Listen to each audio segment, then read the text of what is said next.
It's already the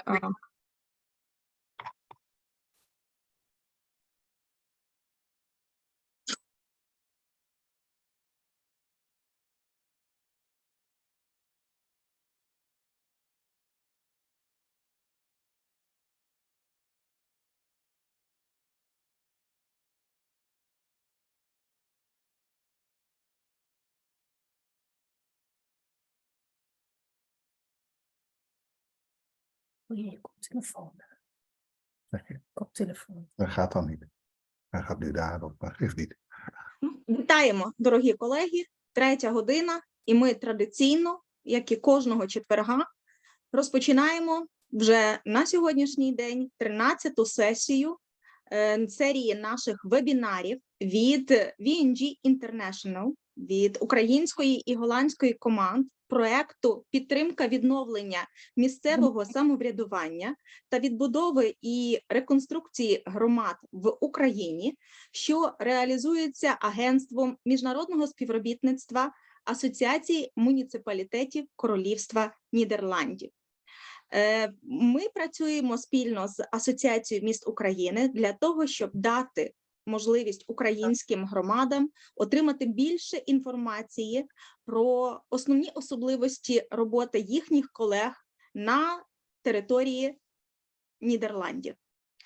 І сьогодні ми маємо знову наших гостей, запрошених спікерів від нідерландського муніципалітету Вінтерсвейк. Ви пам'ятаєте, ті учасники наших зустрічей, які працювали з нами минулого тижня, теж бачили і зустрічалися, і познайомилися із мером міста Winterswijk, познайомилися з основними особливостями цього муніципалітету. І зараз вам буде досить цікаво продовжувати знайомитися із специфікою і особливостями роботи цього муніципалітету Winterswijk.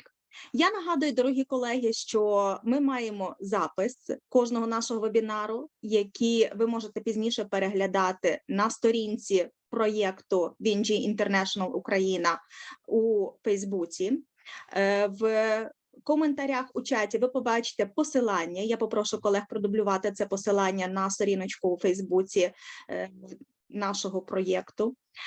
Крім того, я хочу наголосити, що ми раді збільшенню кола наших учасників з різних громад України, а це більше як 10 українських областей, які зацікавлені у співпраці з нідерландськими громадами і готові переймати досвід своїх нідерландських колег.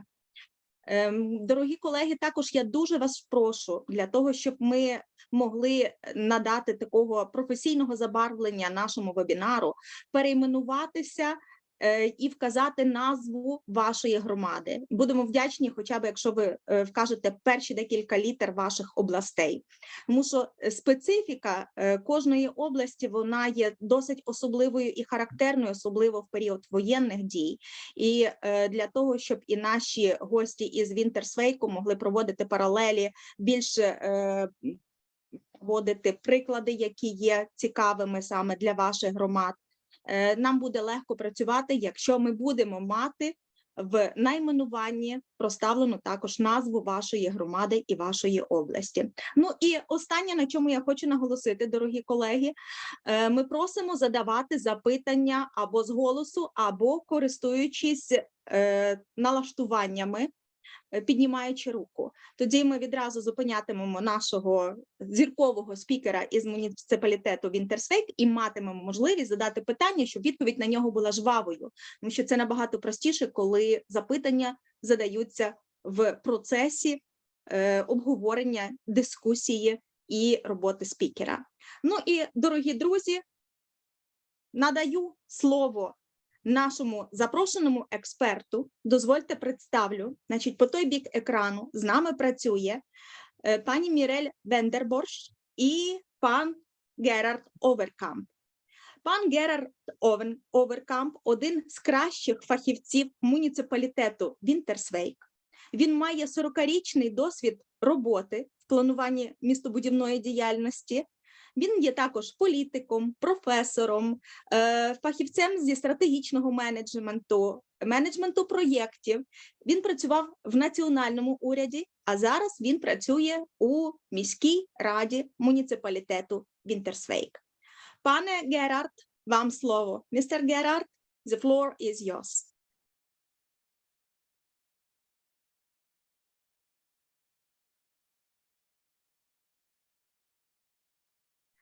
Please switch on the microphone. Yeah. Thank you for the introduction, and thank you for allowing us to be here. I consider it an honor to work with people abroad who are in a totally different situation than we are. And I admire you for simply being future-oriented in a positive way while daily practice is so full of hardships for you.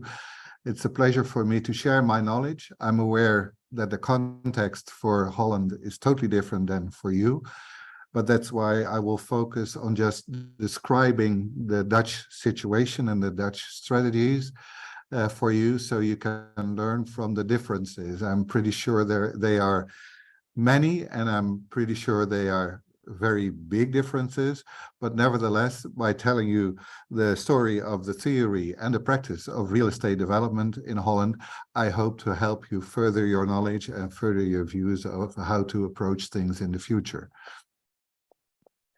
So let me get on with presenting you the agenda. We'll introduce, I've already been kindly introduced by Mariana. Thank you, Mariana. But it's also good to introduce Winterswijk shortly, a few impressions that we'll give you, then to address the theoretical part of real estate development in Holland. That's the Dutch system that we will talk to you about. And I've written quite a few words on the sheets that you're going to see, so you can read afterwards. I'm not going to read out all those words. I'm going to tell the story around those words, and I'm also open to any questions that may arise. Please interrupt me, and I will do my best to answer each of them. After discussing theory, we'll give you 4 examples of Dutch and Winterswijk practices in real estate that are good examples of how a variety of strategies is my daily work. So let's get on with it, and let's start with showing you a few pictures of Winterswijk. Winterswijk is a community of 30,000 people. It's a municipality, a local government in Holland, in the total east and middle of the country, right next to the border with Germany. We have about 75% of our municipal border is also the national border with Germany. We have like 138 square meters in surface, and we are considered a national landscape, which means that the landscape we are part of is highly valued by not only scientists, but also by tourists, and not to forget the people living here. We'll show you a few impressions. This is one of the historic streets, one of the small streets in Holland, but also in Winterswijk, that are characteristic by their architecture.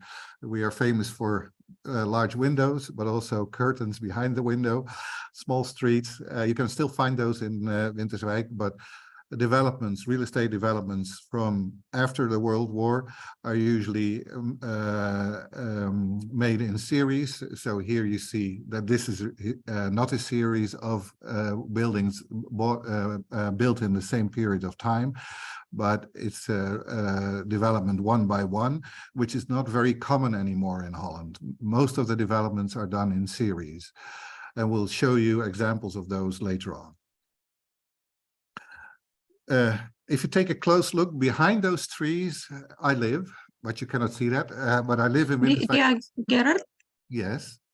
I'm sorry, but it seems like the slides are not changing. So probably you can unshare and share again the screen, because we still see the first slide. Yeah. Okay.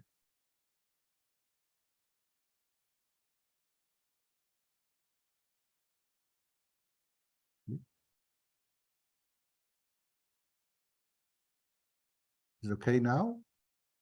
Oh, it's okay. Yes. Yeah, thank you. we see the correct slide. I hope you do too. Now we see the beach. Yes, okay. So this is where I live, behind those trees, right in the middle of the picture. I live in Winterswijk. I've been living here for 12 years. And my grandfather used to farm here.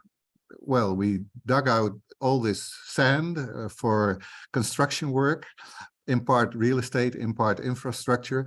And now we have a lake behind the house and a beach. That is visited, it's popular among Dutch as well as Germans. Let's see.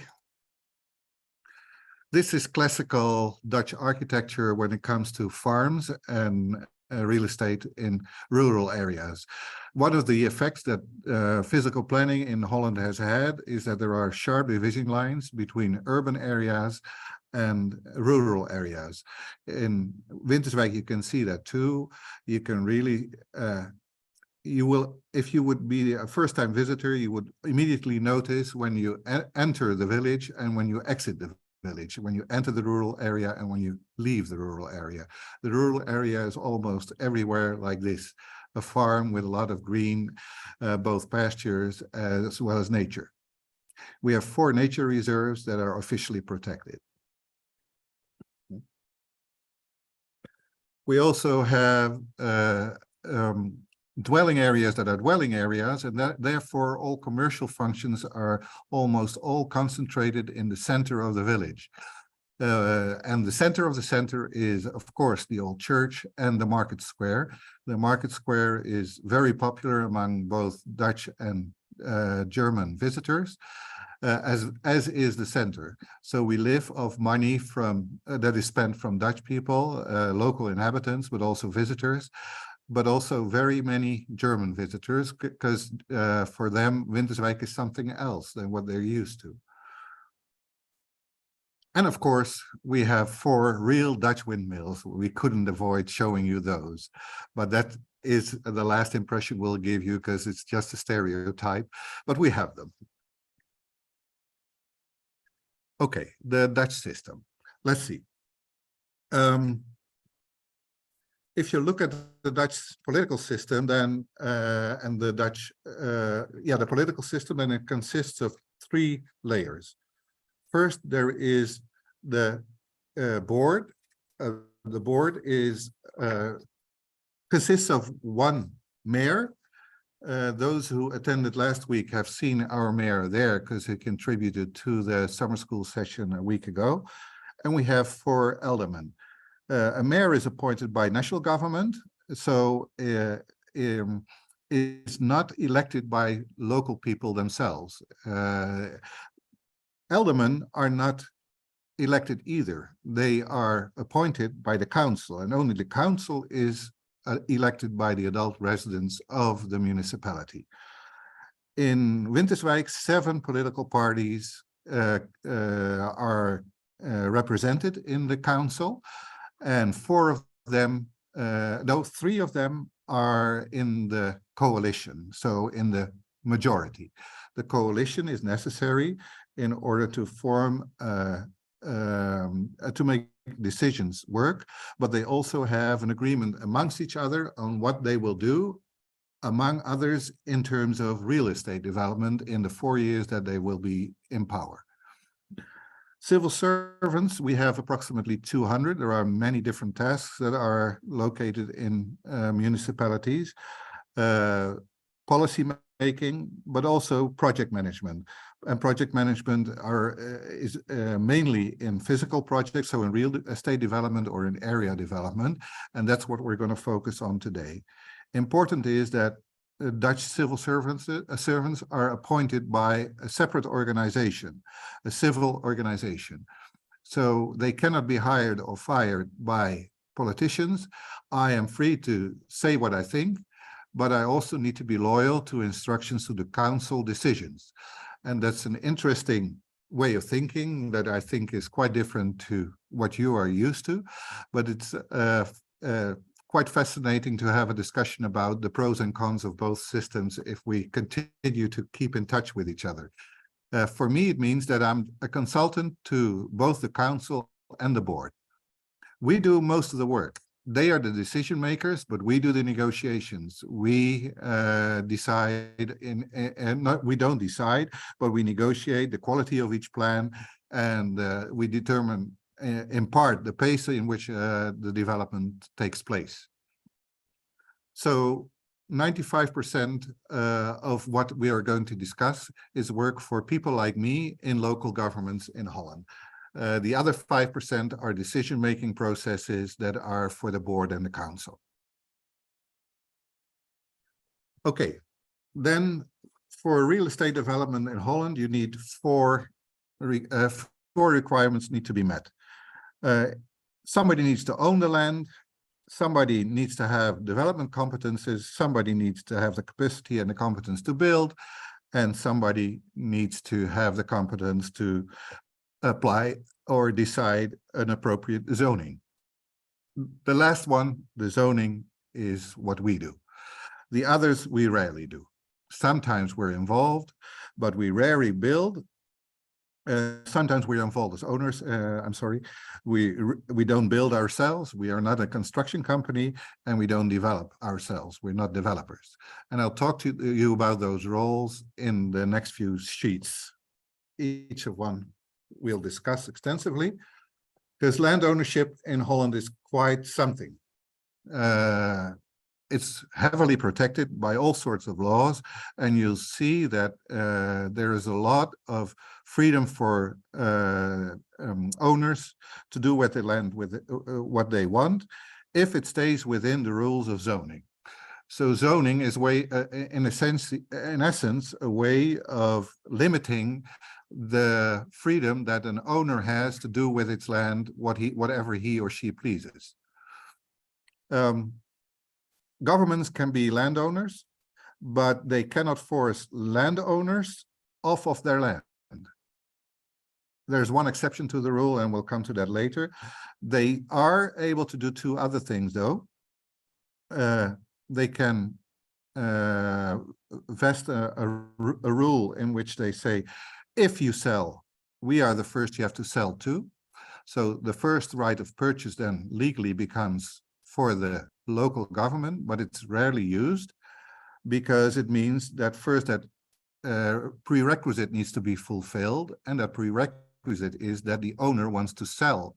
Usually if a government vests such an interest, then they don't want to sell, and they sit out the time until the law says that the first right of purchase ends. There's a second way we can expropriate as governments. All governments in Holland, not just local governments, can expropriate land.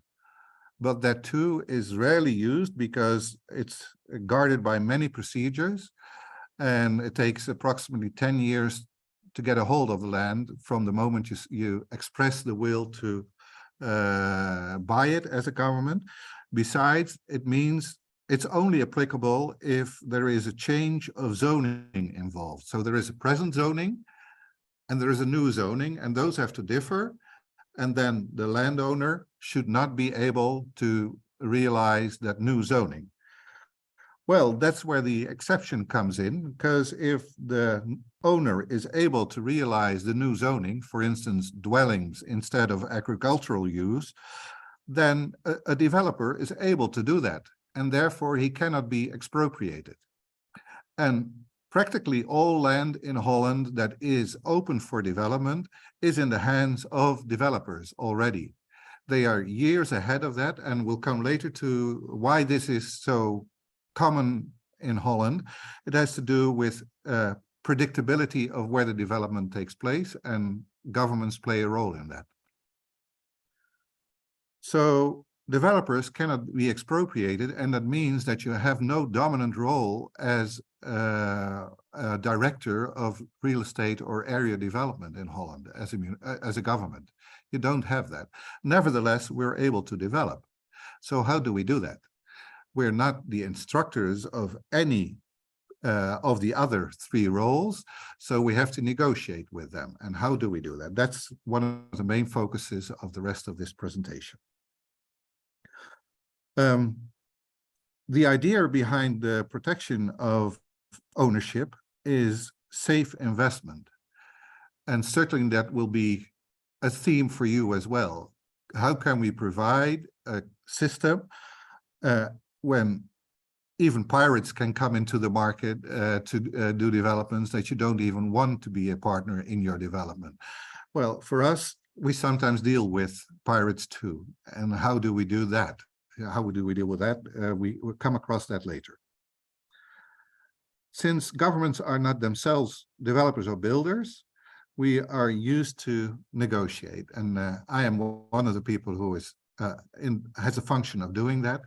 And I will give examples from my own work experience here in the past 5 years later in the presentation. During a process of development, which for dwelling areas, for instance, on average takes 6 to 8 years in Holland. That's quite a lot, of course. It's quite common practice that ownership also is being transferred several times. Public space in the end will become our ownership, and dwellings usually go to private people in the end, or to investors who rent out the dwellings. Land ownership is so well protected that no Dutch government can force an owner to realize a development that the government itself has designated in the zoning plan that they have. So you can set a zoning, a new zoning, for instance, change agricultural zoning into dwelling zoning, but that doesn't mean that the dwellings will be built. You cannot force the owner. And since developers cannot be expropriated either, they have a very strong position. There are 3 ways for a government to obtain an ownership, and that's by friendly purchase, but that means that you usually pay a higher price than others. That's common practice, and we'll come to that a bit later. We can have that first right of purchase that I already mentioned before, but that's rarely used. And we have the forced purchase or expropriation that is taking a lot of time and is therefore not used very much either. Besides, it's considered quite a harsh instrument, and politically there's usually a lot of resistance against using such a tough instrument if you have other ways which are based on negotiation.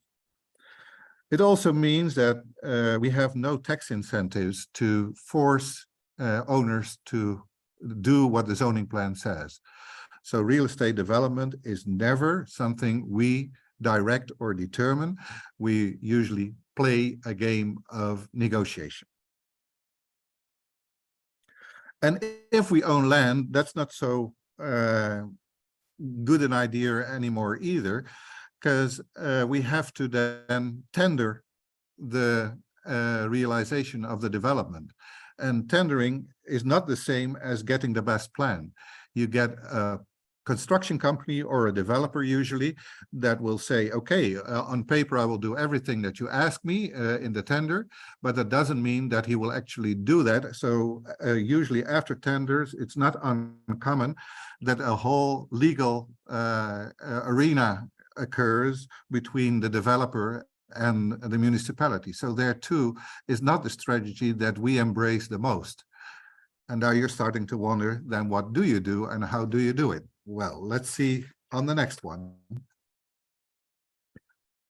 I've shown you here a graph, a graphic of 3 tendency in pricing. Real estate is usually written off in the Dutch context. I will not go into detail, but that means that the book value from the moment it's being purchased is lowering. And while the market value, and there is a whole story behind that also, but that takes hours to explain, the market value consistently rises. Sometimes there are dips, but those are just temporary, maybe a few years, but then the price will pick up again. And the third price is the asking price.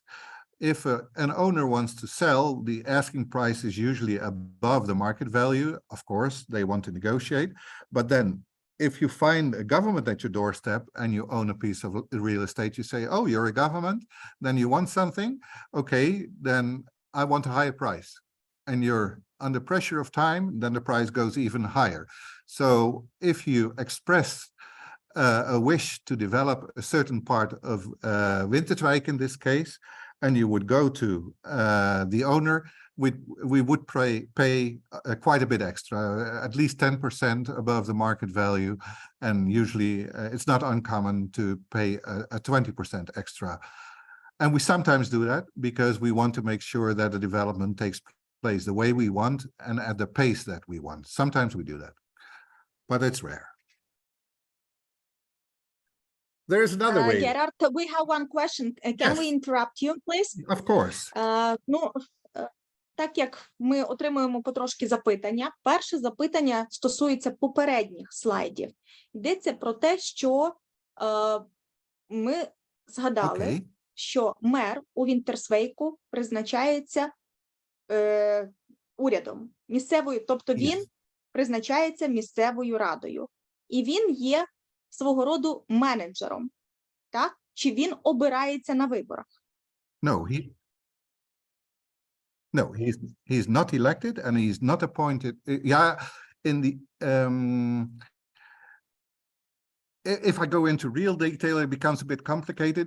In essence, he's appointed by national government. Let's keep it at that. There are a few details that I can add, but that makes it confusing for you.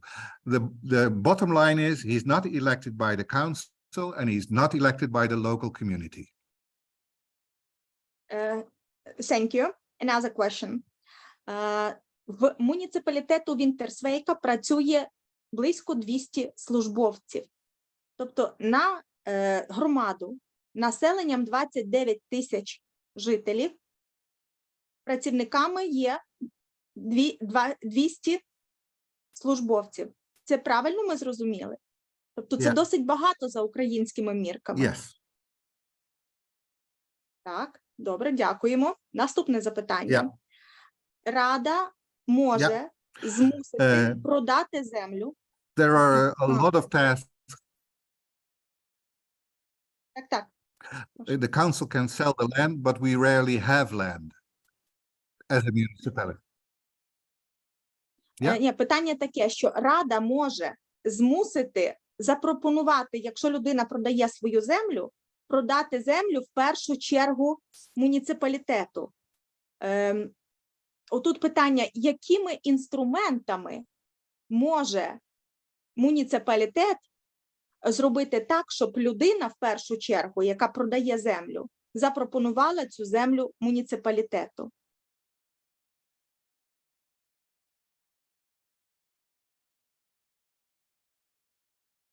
Those are the ones that I mentioned. The first right of purchase is not an automatic right. You have to vest that right in a certain location and for a certain period of time. So it's always narrowed down in terms of geography and in terms of time. And you have to have a good reason to vest that interest. Otherwise, the right of ownership would be impeded too much, would be restricted too much, is the idea that the lawmaker had. The second is to expropriate. If you really want to block a development that a community and a municipality want, then you can be expropriated. But again, the procedures are so tedious because of the protection of ownership of land that in daily practice, I do only negotiations based on friendly understandings. And now we're coming to the instrument that we use there. This is the land value cube. This is something I once drew and has become sort of a standard in the way of thinking, in talking about how things work. There's a lot of value in land and there is a lot of differences in land values. We talked about the nature reserves here. The land value there is approximately €1 per square meter. But in Amsterdam, you won't find any land below €1,000 per square meter. And in Winterswijk, you won't find any land in dwelling areas that's less than 300 euros a square meter. So there's a lot of money involved in changing the zoning. And what did you see? These are the three dimensions of this cube: the surface of the real estate, the height of the real estate, so the volume, that is one surface here in the cube, and we have the functions, and those functions are part of what we can do in zoning. So we can determine how much the revenues of developers will eventually be, and that's the trigger. So the final answer to your question is we use temptation as an instrument. Gerard, we have one more question від Наталі Білої з Береслава, з Береславської територіальної громади. Пані Наталю, якщо ви з нами зараз на зв'язку, можете задати ваше питання з голосу? Так, і якщо немає, то я запитання озвучу пані Наталі Білої. Вона запитується, в який спосіб вирішує муніципалітет Вінтерсвейку питання і проблему нецільового використання земельних ділянок. І використання або використання земельних I'll come to that ділянок, later, які but I'll належать... give you the answer anyhow. If there is an old zoning and there is a new zoning, you keep the rights of the old zoning. So as an owner, you're not newly restricted by a new zoning. You can, if you, it happened to me myself, my dwelling got a new zoning. It didn't become illegal because the old zoning still pertains to me. So the new zoning doesn't apply to me. And another way of not complying with zoning is to not do anything at all. For instance, there is agricultural land and you don't use it. You just put it to waste there. Or there is an old building and you just let it fade away. There too, ownership is so well protected that we cannot do anything as the government. We cannot force people to use according to the zoning plan. What we can do, however, is to uphold and to prosecute anything that is in contrast with the zonings. So both the old zoning and the new zoning, if you don't do either, then we can prosecute. Thank you, Gerard. And if you let us, we have one more question from chat. Пані Олеся Жилко з Любешівської територіальної громади, чи можете ввімкнутися і задати з голосу ваше запитання? Так, пані Мар'яно, але якщо мене інтернет дозволить, бо в мене трошечки тут перебої є. Все добре, будь ласка, тільки озвучте. Так, скільки працівників відповідно до структури працює в напрямку регіонального розвитку, інвестицій та проєктної діяльності? Тому що 200 – це дійсно для нас це багато, велика кількість, але мене цікавить от саме оцей напрям, скільки працівників працює в цьому напрямку. Так, дякую. Дякую. We're not that many. We have a lot of tasks, administrative tasks, executive tasks, but we also have policy making in different domains.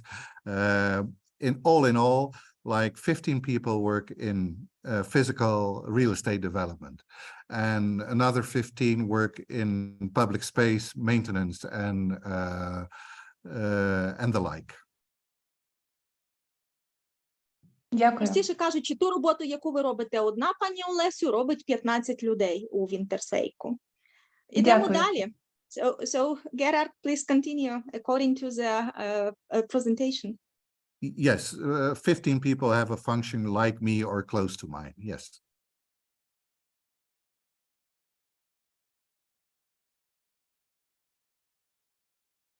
Let's continue. Yes. So I've explained this cube. Meanwhile, while answering the question, the instrument is to use temptation. And let's continue on that one.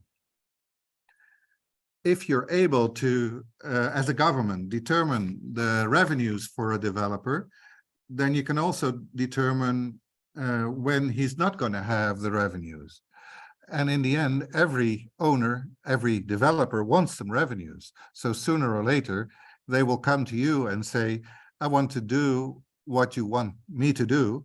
And then we have a totally different setting in the negotiation. We are not the asking party. We are not asking, make this zoning work, but they know we can get our money only if we get the zoning right. So if they buy a piece of land, it's usually low in value, and the development will cause the value to rise, and they will get a large share of that rise in value. That's their business model. So their business model is really the development of the value of land through developing real estate. Since they want to make money and we can set rules for the program, and the program is a simple thing to understand from the cube. I go back one step. The program is the amount of space for each function and those added. So we have maybe 3 functions in a development, maybe a sports function, a park, and some dwellings. Each represent their own amount of square meters, and each have a price, and that price is then the second calculation that we need to make. It's quite simple then. It's the amount of land times the price per square meter. And those are known to us, so we know what those revenues can be, will be, if we allow something. Now, my question is, but how do you keep your own negotiation position as strong as possible? That's the cliffhanger for the next maybe 20 minutes, I don't know, maybe 10 minutes, but I'm wondering if you can come up with how do you do this? How do you make sure that you keep a strong position in the negotiations while you have nothing but the zoning in your hands and the temptation that comes with that zoning? The calculation is easy too, so now let's see what we will end up with. National, provincial, that's the middle layer, and local governments all have the power of zoning. So national interests are covered by national plans, regional interests are covered by regional plans, and local interests are governed by local zoning plans. In the Dutch legal system and political system, it works from bottom to up. So the bottom-up approach means that local governments do most of the work in zoning, by far the most. Only national infrastructure is a matter for the Dutch national government, for instance, to make zoning plans for. And infrastructure can take a lot of space and is important to the functioning of the society. Therefore, it's not to local governments to decide where highways, where pipelines, where electricity plants, energy plants are going to be developed. So that's a matter that national government does. So what's important is that the zoning plan is an ordinance and has the status of a law. So it gives rights, but it also gives obligations, and you cannot go beyond the rights that those laws give you.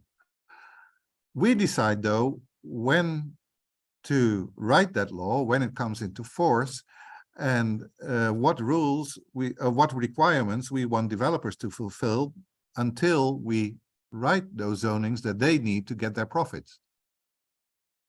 Is that understandable for each of you? Yeah. So in the end, it's local government that, in most cases, determines when a developer can make its money and how much it can make.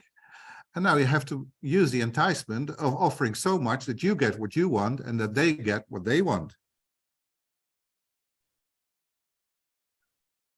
Now the question remains, how do you get to those new zonings? You have a present zoning, for instance, agricultural, and you want a dwelling area to be developed there. How do you do that?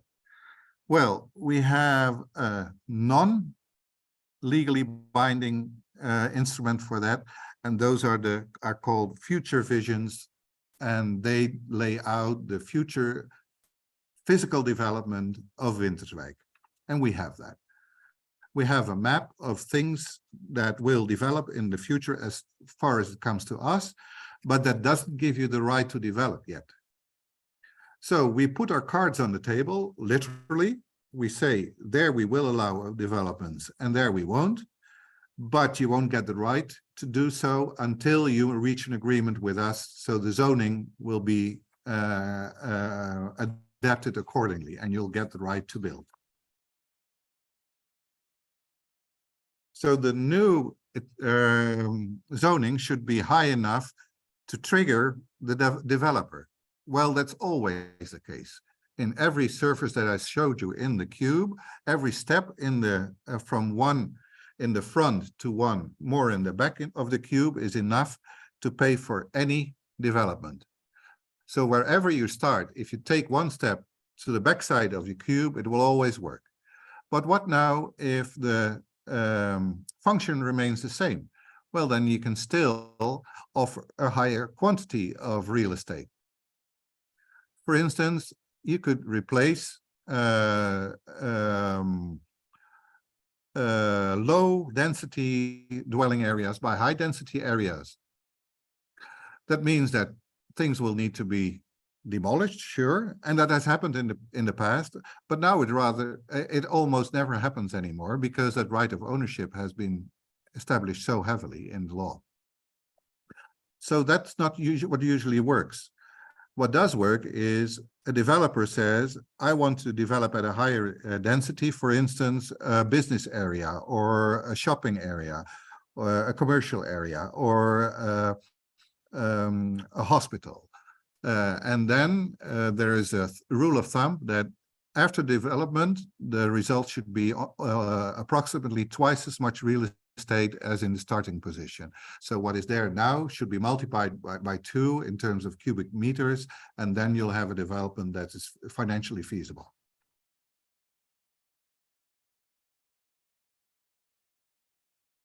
Gerard, we have a question. Ви сказали, що зовсім не обов'язково муніципалітету, який продає землю, оголошувати про це на сайті публічно, для того, щоб забудовник не міг маніпулювати і використовувати в своїх інтересах своє право на забудову і з певним видом зонування. You're totally right. Yes, you're totally right. Як працює цей механізм? Можете більш детально розповісти? Yeah. If we own the land, we are obliged by EU rules to tender the new ownership of that land. If we tender it and the zoning is already in place, we have no way to be sure that the developer will accept that zoning in the end, even though he won the tender.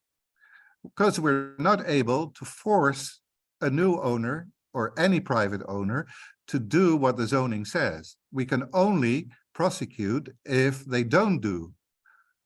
But to leave it as is always a right. So that's why I'm not an advocate of having land of our own. Sometimes we do it, but then the situation has to be very specific. I'll come to that later because there are examples in what we'll discuss later in which we do have land and we do have to adapt our strategy. But since it's not advantageous by per se to have land owned by us as a government,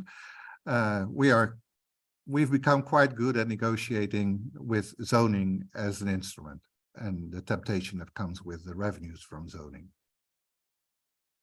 Дякуємо. Це цікавий досвід для наших громад, тому що ми теж адаптовуємо законодавство до вимог Європейського Союзу, і, відповідно, ці вимоги до зонування, вони чекають і території українських муніципалітетів. Дякуємо за це, за відповідь. Yes.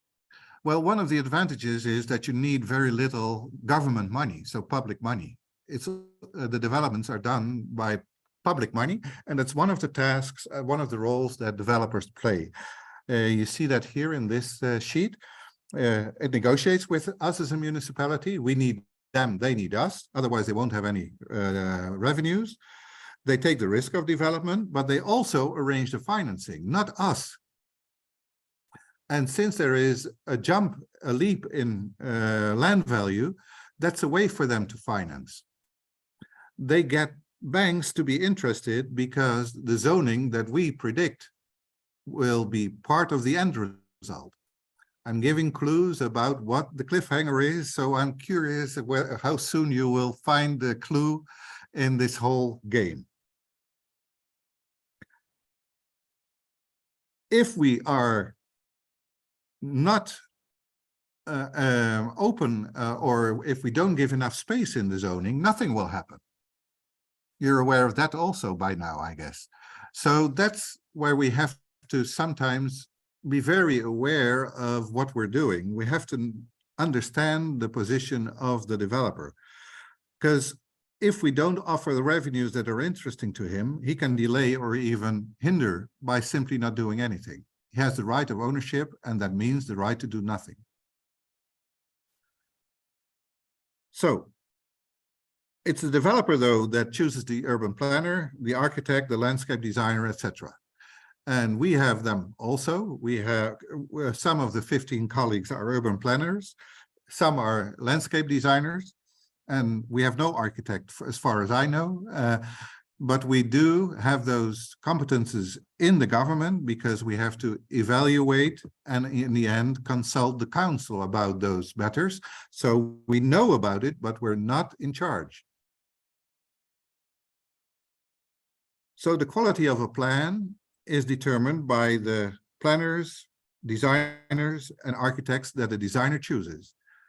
But if we don't get what we want, we don't do what they want us to do. And what do they want us to do? Well, they don't want us to buy the land from them. That's clear also by now, I guess. They will send to a future owner. And those are, in dwelling cases, mostly private people. So private people rarely buy their own, build their own homes. In Holland, it's common practice that a developer and a builder buy the dwelling, build the dwellings for private people. And it could also go to an investor or landlord, so he will rent it out to private people. Public space, though, goes back to the municipality, and that's what we will maintain from then on.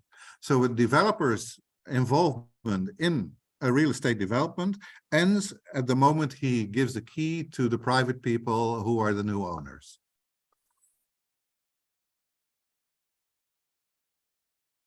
Construction companies in Holland are often related to the developers.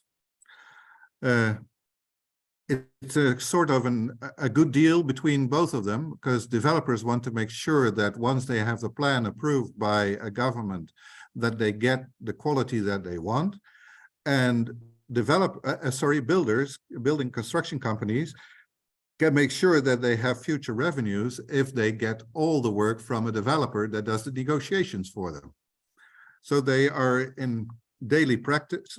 In theory, they are two different organizations altogether, but in daily practice, we usually see them at our table at the same time.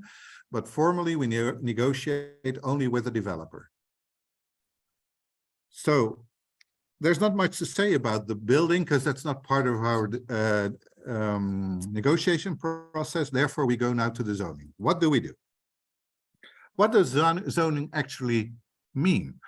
Zoning means to determine which kind of real estate can be built at what volume. And it also determines the function, the permitted uses, and therefore implicitly exclude every other use.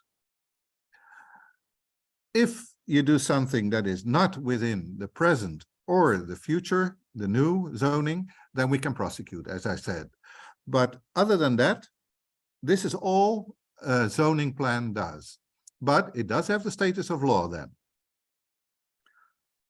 So we are bound by it, by the developer and the construction company also.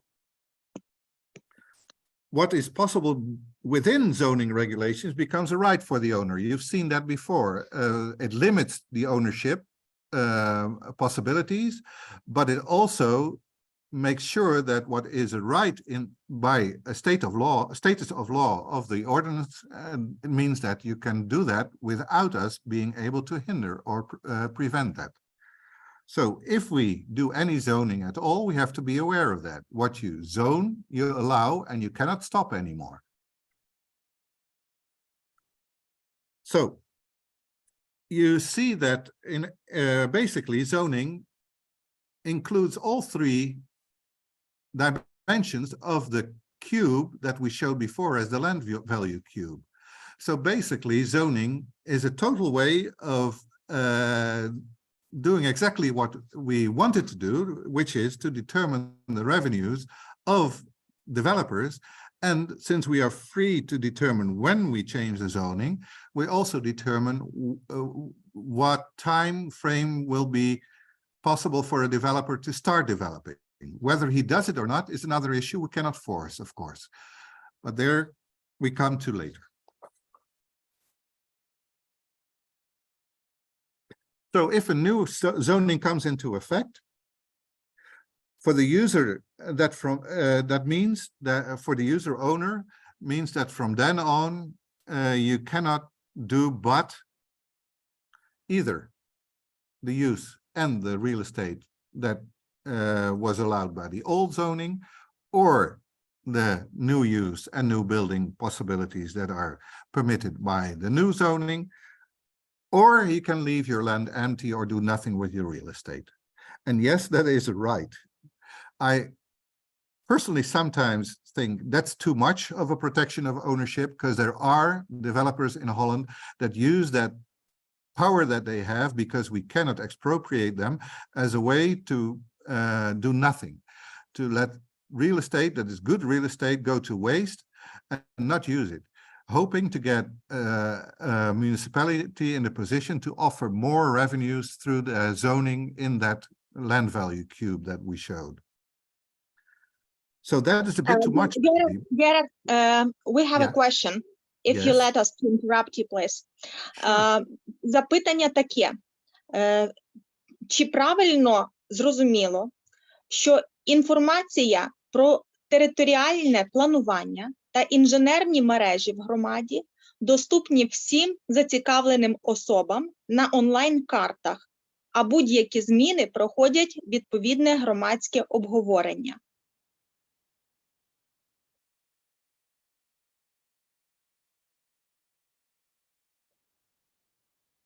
It's not by law, but it's common practice to let people who have an interest participate in the development process.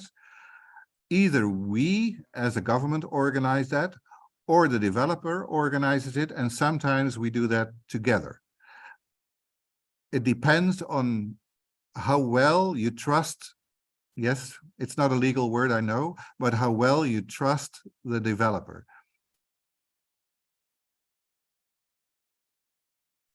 It's clear.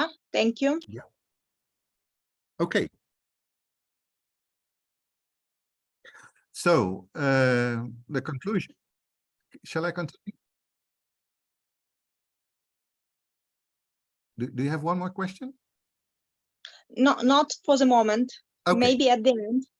Я Okay. хочу нагадати нашим учасникам, будь ласка, почувайтеся вільно задавати запитання. Ви можете писати в чаті, ви можете сигналізувати підняттям руки, і ви можете просто вмикатися і задавати свої запитання з голосу. Ми дуже заохочуємо і будемо раді дискусії.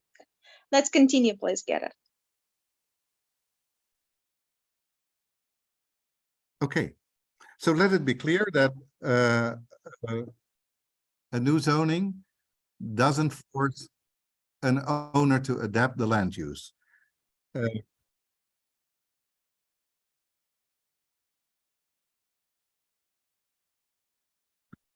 But the municipality has the possibility of a first right of purchase, which is limited to a particular area and to a particular time frame, or In practice, it will mostly be threatened with expropriation, but we've had an example of that here in the last 2 years. There was a discussion about using expropriation or to promise people that we won't expropriate. And there, as a consultant, I said, don't give up your right to expropriate, because then they will endlessly tamper with time. They will make you wait and wait and wait. You always have to have the threat of expropriation hanging above the market as an extreme tool and as an extreme instrument that you may use as a government if you don't get anything moving on the side of the owner and the developer. Well, with the developer, there's not much to negotiate in this field. Developer cannot be expropriated. So there you can only use negotiations and temptation as a means of getting what you want. That also means that the threat of expropriation only pertains to private people and companies that are not developers.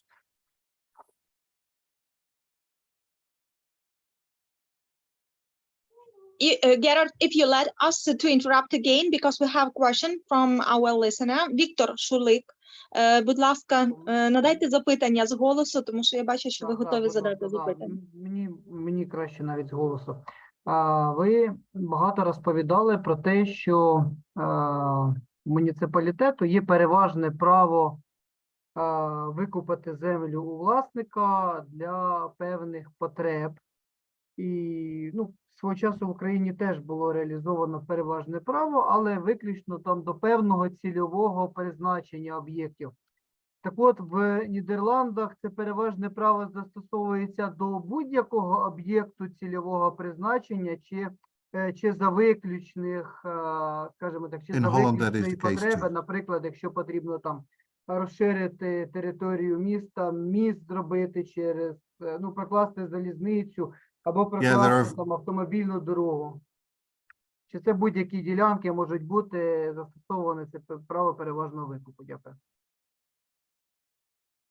Yes. Yeah.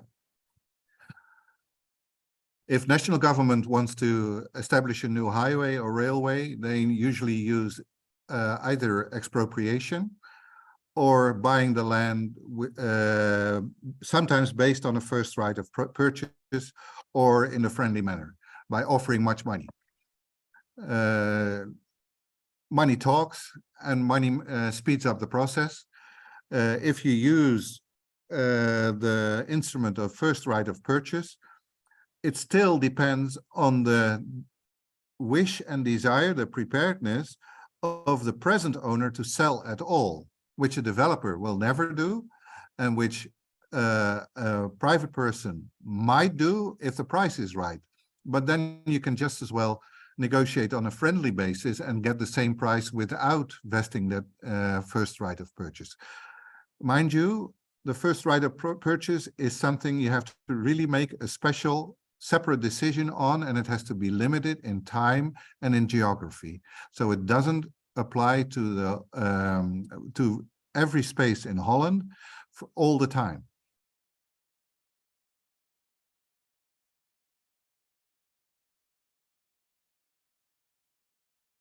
Okay?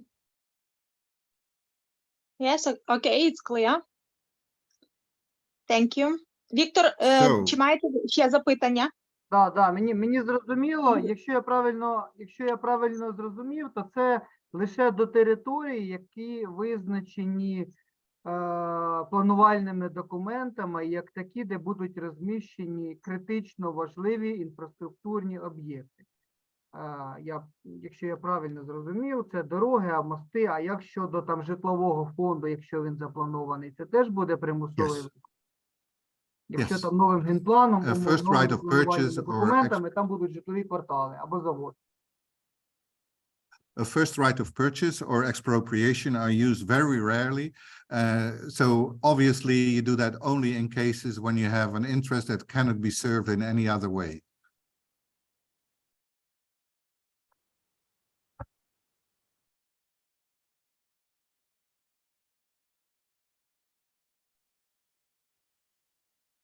Віктор,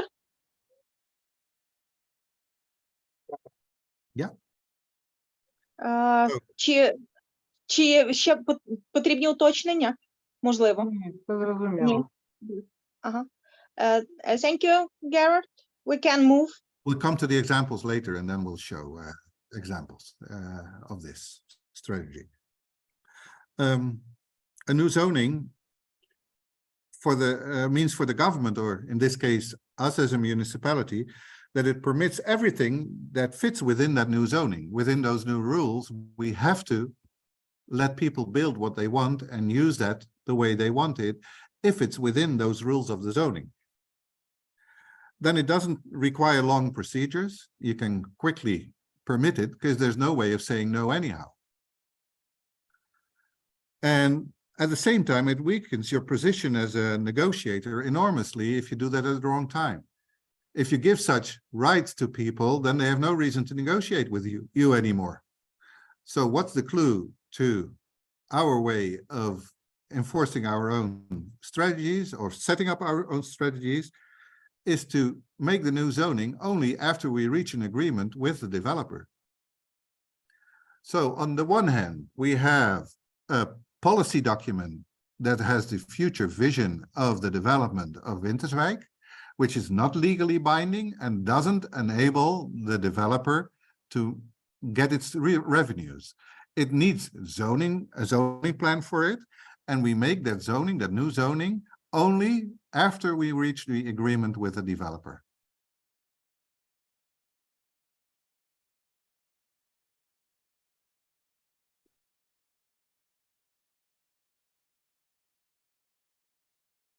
So then a bit more on how to determine that new zoning. We have this future vision. And such a vision is a policy document, as I said, so it doesn't have the status of law. But it's an instruction for me as a civil servant. The council decides on such a vision, and from then on, I know which kind of developments are desired and which ones are totally not negotiable as far as the local council is concerned. So basically, it's a democratic process what the new zoning will be. And that helps me negotiate, because I negotiate on behalf not only of the municipality, but basically of the community. And that really is my drive as a person. Personally, I sit there and I'm very aware that I represent the entire community there. And I'll show you examples of that later, how that affects my work and how it affects the results of my work.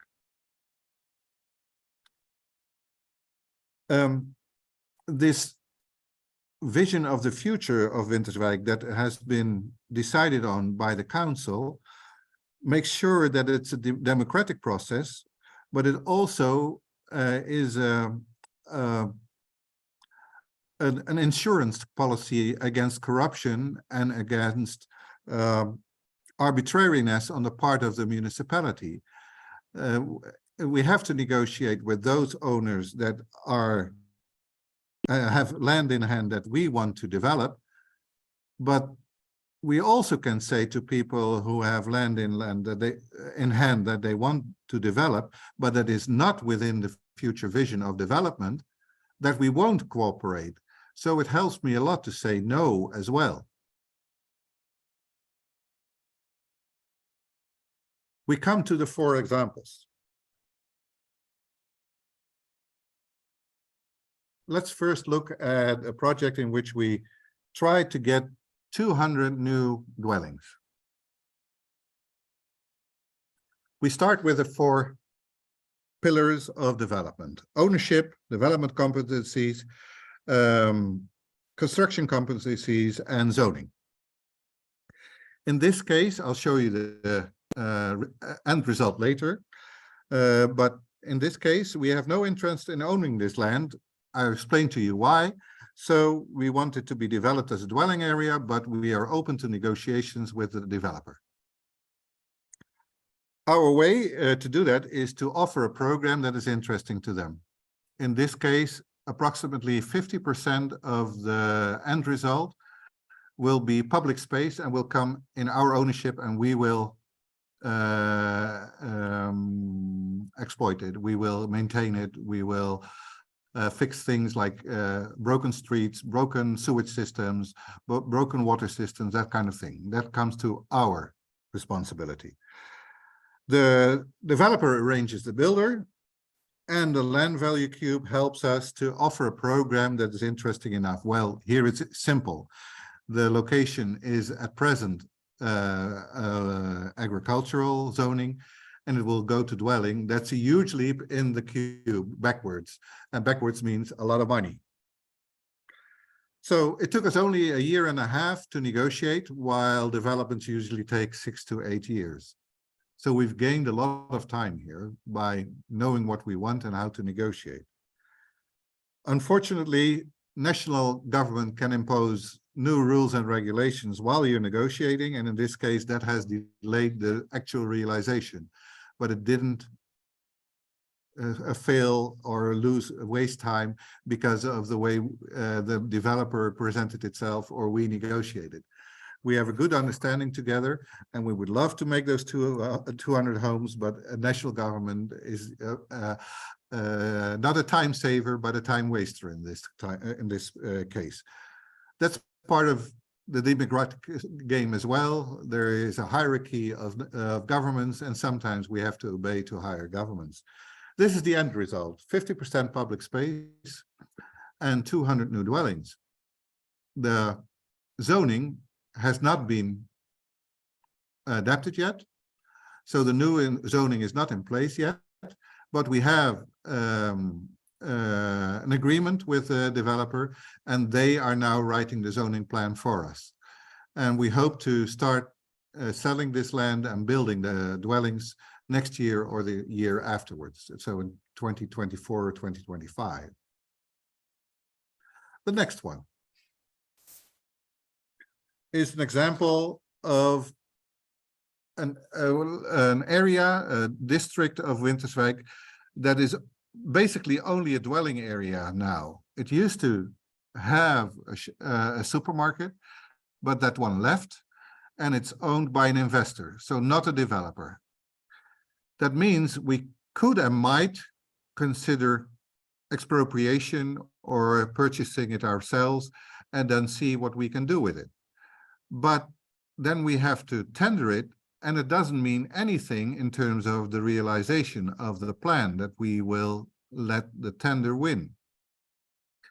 So in this case, we had a strategy of waiting. We didn't want to buy. We wanted the developer to take the place of the investor. At first, the investor itself said, we'll find ourselves a developer, because we like the way you approach things. You make things possible. But it didn't work out in the end, and they are now in the process of selling it. It's almost final. And before buying it, 4 developers have approached me, and they had plans that were unacceptable to us, and we were easily able to say no, because we had that future vision that said what can be done here, what cannot be done here. So the no was very easy and very firm. But the 5th hit the nail on the head. They came up with this plan. You see this green elevated surface in the middle of the picture that we're going to show now. That's here in the middle, right in the middle. That is the new supermarket. But we've added some program. We've added some dwellings.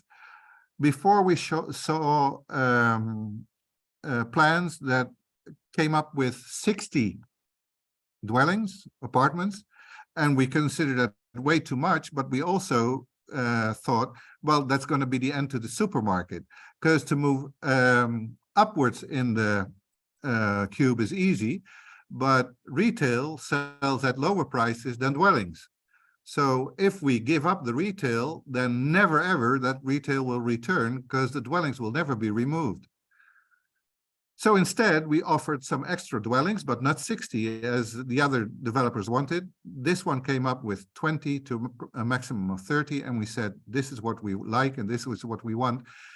Actually, this is what we predicted 5 years ago. It took 5 years to be patient, and it took some waste of the real estate that is there. It's poorer now than it was, but it will be much more beautiful, much more attractive, and much more functional, in particular for the community there in this district of Winterswijk, to have their supermarket and to have their place to meet, because that's what a supermarket is too. And this dwelling area is very popular. It's so popular that people hardly move. So when they started to live there, they were young people, and now they're mostly people in their 70s, sometimes 80s, and they need a supermarket close to them and not just a dwelling area. They need to come out of their houses and to move, to meet, and this supermarket is going to function as that. And that's why I told you this is one of the examples that I have the community in mind when I negotiate with a developer. If I would have given up here too easily by saying, okay, 60 dwellings is perfect, but then give up the supermarket, I would have wasted an opportunity for this community. And now it's going to be built next year. Then the third one is an example that I've been working on in the past 6 months. This is the south side of the center that it pertains to. There are 4 sites involved, basically, but 2 of them are owned by us, and 1 is owned by a foundation that is paid by us. It's a cultural institution that we subsidize, so they depend on our money, and that's normal in Dutch context. It's nothing strange. But those 3 that we can influence because we either have the ownership or we can obtain the ownership by getting it from the foundation that we subsidize, doesn't mean that you get what you want. So now we have a strategy of doing a tender on each of these. Now, how do we get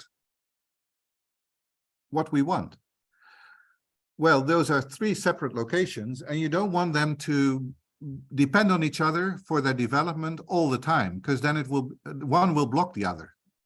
It will never go faster. So we've worked out a strategy in which tenders for each location will have an enticement, will have the temptation for a developer to step in and to build what we want. And we wait with the zoning until we reach the agreement. This is the result. You see the right-hand side there in red colors. That's a block of new shops in a shopping street that is indicated there as the yellow street there, not the gray street. The yellow street is the main shopping street in Winterswijk. So some of the real estate there is going to be redeveloped. And as I said, then the value or the amount of real estate that you should rebuild, because the zoning stays the same, it remains retail here, means that you have to add something in order to have an enticement for developers. Here, those are 20 small apartments for young people. And those are exactly what we want there in that area. We want more small people, and this is the way to get it. This is the vision. So this is not legally binding. This does not have the status of law, but this is the offer we make to developers to do that. Then the second in orange at the north of the area is the new building for the cultural institutions. The library will go there, an art school will go there, a music school will go there, and an organization that coordinates all the volunteering work in Winterswijk. And then in the south, there are 2 red blocks, and those are now the present location of that foundation that has the cultural institution. That block will either be redeveloped with dwellings and stay, or be demolished and then redeveloped with new apartments. In both cases, enough to make a jump in the land value cube. So each of the 3 and the 3 in total are feasible. financially feasible. We wait with the zoning until we reach the agreements with each of the developers. And the last one is the most complicated one. I can go into detail here discussing with you what this is all about, but we have sorry. Okay, but in this case, it might be easier to show you the end results. Some new houses. Now we don't have questions at the moment. Колеги, будь ласка, ви можете задавати запитання, тому що дуже специфічна інформація і прекрасний досвід, як муніципалітет маніпулює, по суті, маніпулює в ім'я реалізації стратегії свого розвитку забудовниками, обираючи той варіант забудови, який влаштовує громаду. Let's continue, please, Герард.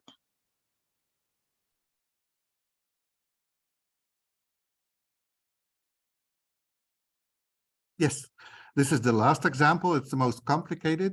I showed you this one. Those are new apartment buildings and a block of new houses here on the right-hand side of the picture. It will also mean the redevelopment of a former police station. If you take a close look, then at the basement, there are still the small windows that are visible. Those used to be the police holding cells.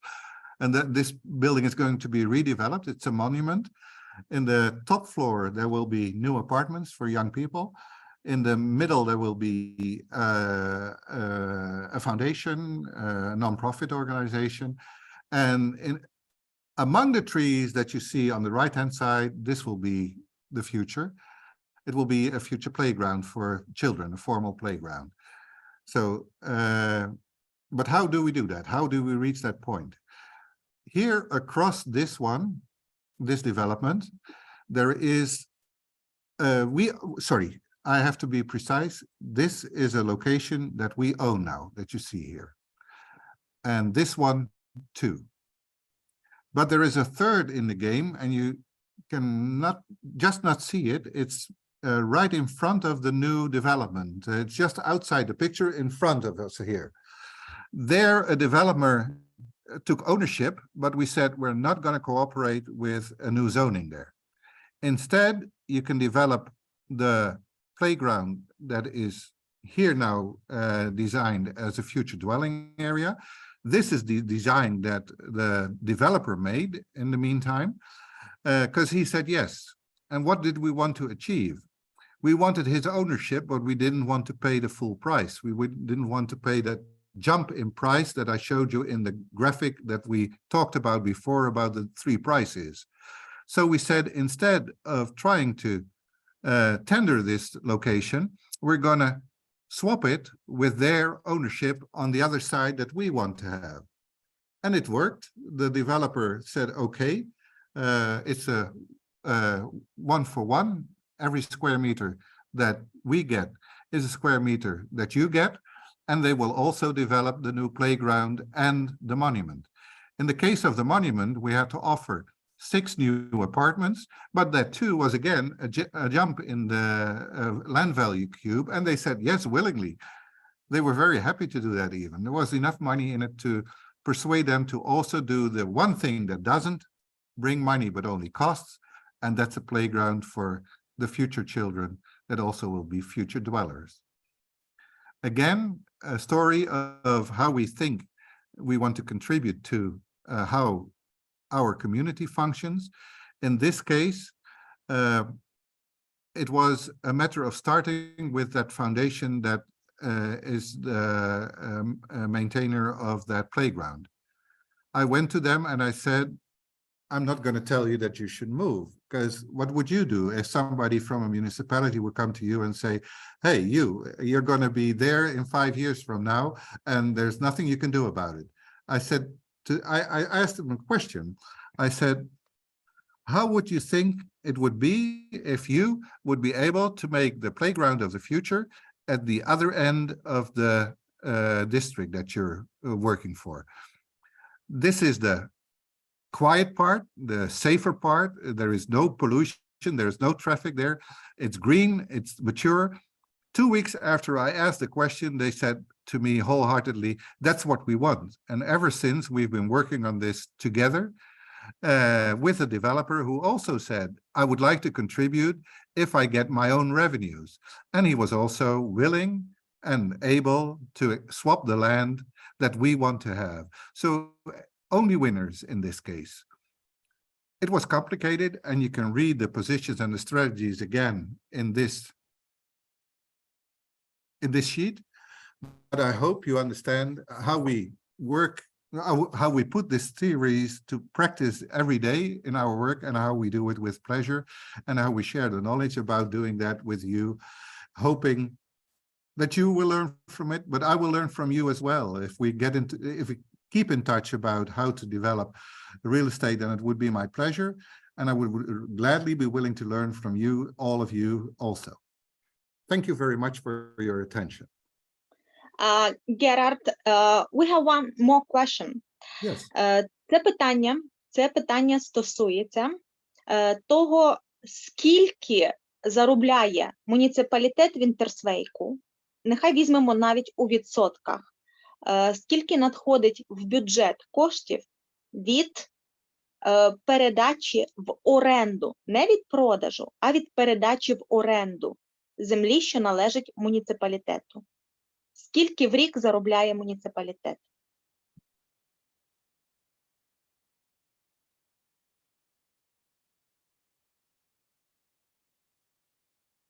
Renting out land hardly happens in the Dutch context. Renting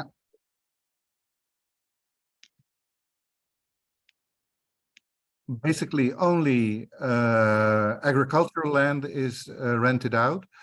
Real estate is rented out though, so you can rent a dwelling here, and the prices are quite high. Here in Winterswijk, it's not as expensive as in Amsterdam, but here you pay for new apartments, like 60 square meters, you pay like 800 euros per month. And that's excluding utilities and taxes. Добре, тоді наступне питання. Чи є у вас таке поняття, як нормативна грошова оцінка землі? Коли є державою встановлена певна середня оцінка, допустимо, землі сільськогосподарського призначення.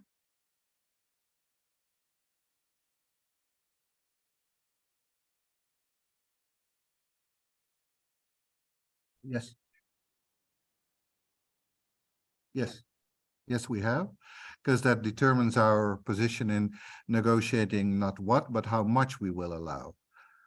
For instance, if you know what the jump in value is, if a location goes from agricultural zoning, I will use that example one more time, to dwelling zoning, then for agricultural use, it's between 4 and 8 euros per square meter in Winterswijk. And for dwellings, it's about 300 euros.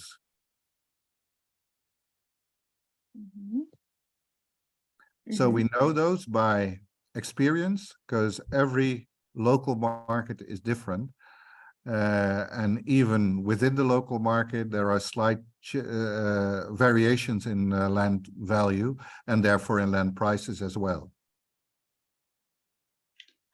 Яка, наприклад, вартість землі у Вінтерсвейку нормативно-грошова, якщо ми беремо землю сільськогосподарського призначення?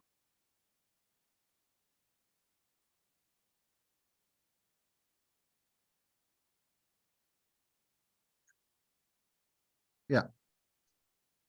4 to 8 euros per square meter for agricultural land. Now there is... Yes, and I would like to add something to that, because I also said dwelling land, so for homes, residential zoning goes at a value for approximately 300 euros. Usually the profit is shared between the old owner and the developer. the old owner can easily get 30 to 40 euros if he's aware that future zoning will mean that the value of the land will jump. If he's not aware of that, then the developer puts all the profit in his own pocket. But because those future visions are public documents, are available to everybody, a developer is usually paying quite a lot more than agricultural value and quite a lot less than residential value. Дякую, Герард. І ми маємо питання від Херсонської територіальної громади, яке задає Анатолій Бутенко. Пані Анатолію, можете включитися і задати з голосу ваше запитання?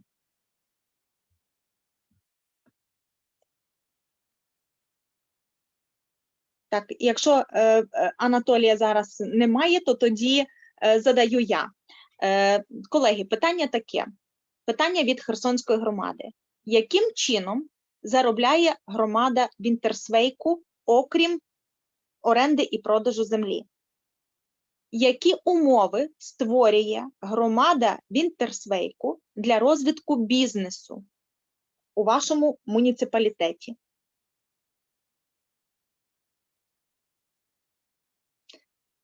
Трошки, колеги, перерваємось на переклад.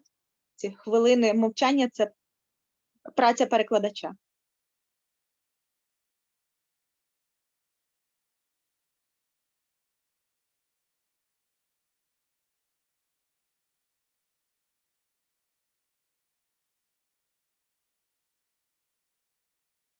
Будь ласка, в чаті, Okay, читайте, я прочитаю.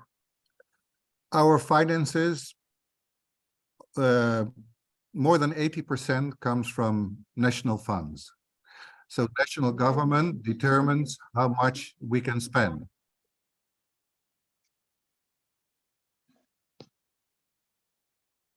Тобто, як ми We have розуміємо, це Two субвенція, sources of money that is, let's say, strictly our own. One is if you spend time here, a night here as a tourist, then we get approximately €1 per person per night. So those who benefit from our utilities also pay for those utilities. And the other one is the more important one, is real estate tax. If value of real estate grows, then you also pay a bit more tax. It's not an awful amount. It's approximately, well, it's less than 1% of the value that you pay per year, because we maintain public spaces. That's the reason behind it. So those are the three sources of money for local government. There are a few smaller ones, but these are the three important ones. Дякуємо, Гер. Чи є ще, колеги, запитання? Можна піднімати руку і задавати з голосу. Наша зустріч підходить до завершення. І дуже б хотілося дати вам можливість задати максимальну кількість запитань, якщо залишилися у вас певні якісь бажання прокоментувати. Будь ласка, пане Вікторе, вам слово. Я бачу підняту руку. Вам слово. Так, у мене питання одночасно просте і складне. Ми з вами розуміємо, в яких умовах знаходиться Україна, і не всі розуміють, а що потрібно почати відбудову та планування. От як би ви порадили представникам територіальних громад, а зараз з нами дуже багато представників територіальних громад із окупованих територій, ті, що мають бути деокуповані, ну, повернуті знову до України, і ті, які пережили, на жаль, вторгнення, і там дуже багато роботи. Що б ви порадили процес відбудови стратегічного територіального планування, а які аспекти можна залишити на потім трішки?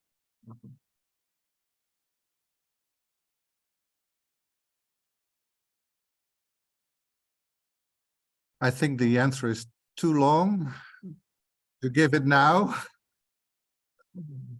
but that is mainly because I don't know enough about your legal and political system.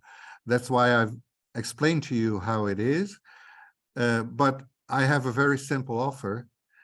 I want to continue on every question that I wasn't able to answer now and today by keeping in touch with each other and having a new meeting later on with all of you, with each of you, with either of you, to further elaborate on such matters. And then I will inform myself better about your starting position as well. The main thing that I can come up with the knowledge that I have now, is which role do you want public money to play, and which role do you want developers and private money to play in the redevelopment of your communities. We have a complex set of rules that I've laid out, and if you would implement the same system in Ukraine in the next few years, I'm certain that things would become extraordinarily slow, because your negotiation position, in my opinion, but that's my perception, is much worse than ours. You want time to work to your advantage. You want things to speed up and not to slow down. And we also have experience with developers who just wanted to slow down. If public money becomes money that will only vest their own interest by achieving ownership, and then work in the same political and legal system as in Holland, then things would really go wrong. Expropriation of their ownership should be one of the things you should really consider then. It's a big issue in Holland as well. Should it be possible to expropriate their right of self-realization? We've seen that. I haven't mentioned it before, but that's called the right of self-realization. They cannot be expropriated. And that's something you should really consider if you consider letting developers play an important role. Everything else about zoning and real estate development strategies, I'm gladly willing to share and to discuss with any of you in a follow-up meeting. Дякуємо, Герард. І так як наш вебінар доходить до завершення, я хочу висловити слова захоплення сьогоднішнім заходом, тому що він був надзвичайно сильний завдяки потужній і досвідченій особистості нашого спікера. Дякуємо вам, пане Герарде Оверкамп, за те, що ви ділилися досвідом з українськими муніципалітетами. Дякуємо за презентації, які будуть використовувати у своїй роботі наші працівники українських муніципалітетів, тому що ми обов'язково нею поділимося. Ми від Асоціації міст України, яка співпрацює із Асоціацією міст Нідерландів, дякуємо всьому муніципалітету Вінтерсвейк за підтримку українських громад і за готовність вашу ділитися досвідом. Наші колеги, бачу, у чаті теж активно дякують муніципалітету Вінтерсвейк. Дякуємо пані Мірель Венденборш теж за цю підтримку і сьогоднішню роботу з нами. А, друзі, я вам нагадаю, що кожного четверга проєкт «Підтримка відновлення місцевого самоврядування і відбудови і реконструкції громад в Україні», що фінансується Міністерством закордонних справ Королівства Нідерланди, проводить сесії спеціальних вебінарів для посадових осіб органів місцевого самоврядування. Ми чекатимемо на зустріч і наступного четверга. Ми готові до співпраці і нагадуємо про те, що на сторінці проєкту VNG International Україна у Фейсбуці є всі наші вебінари у записі, а також є відповіді на запитання наших активних слухачів. Ми заохочуємо всіх до активності, і я хочу передати слово для прощання пану Герарду Оверкампу, який став сьогоднішньою нашою зіркою і нашим спікером.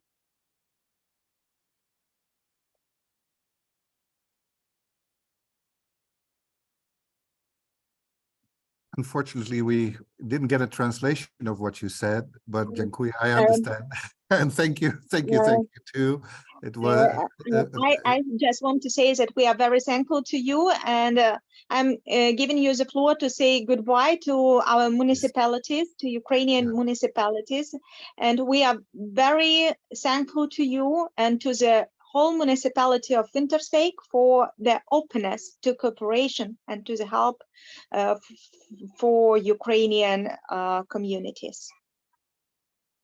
It's our pleasure, and it's a pride to contribute to what you are going to do, what you're doing already.